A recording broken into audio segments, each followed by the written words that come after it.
does a dead body change the entire course of a world war?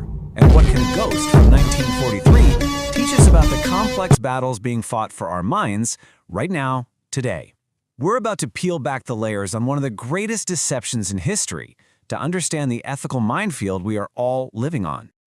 Let's start with a modern paradox. This quote from the Hague Center for Strategic Studies points to something fascinating, right? We are often more careful, more tangled up in rules and ethics when it comes to influencing thoughts than we are about using actual bombs and bullets. And that tension, that's really at the heart of what we're talking about today. So what are we really talking about here? Well, the modern term for it is behavioral influencing, or BI. It's the official name for a very old practice, using information to change what people do. And it's not just about giving people facts, it's about strategically targeting their knowledge, their beliefs, and yeah, even their emotions to get a specific result. And honestly, there is no better case study for this than a plan so tense and so daring, it sounds like it's straight out of a movie. Okay, let's go back in time. We're at the height of World War II. The entire war is balanced on a knife's edge. The Allies are planning their next massive move into Europe, and everything, I mean absolutely everything, is hanging in the balance. The outcome of the war could literally hinge on their ability to pull off one giant deception.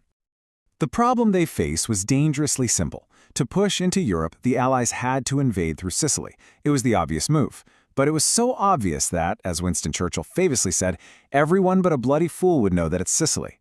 And attacking a heavily fortified island head-on, that would be a complete slaughter. So they had to somehow make the German High Command look the other way. The question was, how?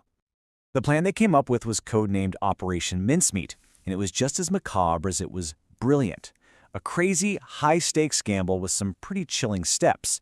First, you get a human body. Then, you invent an entire life for it, a completely fake Royal Marine officer. You plant phony top-secret invasion plans on him.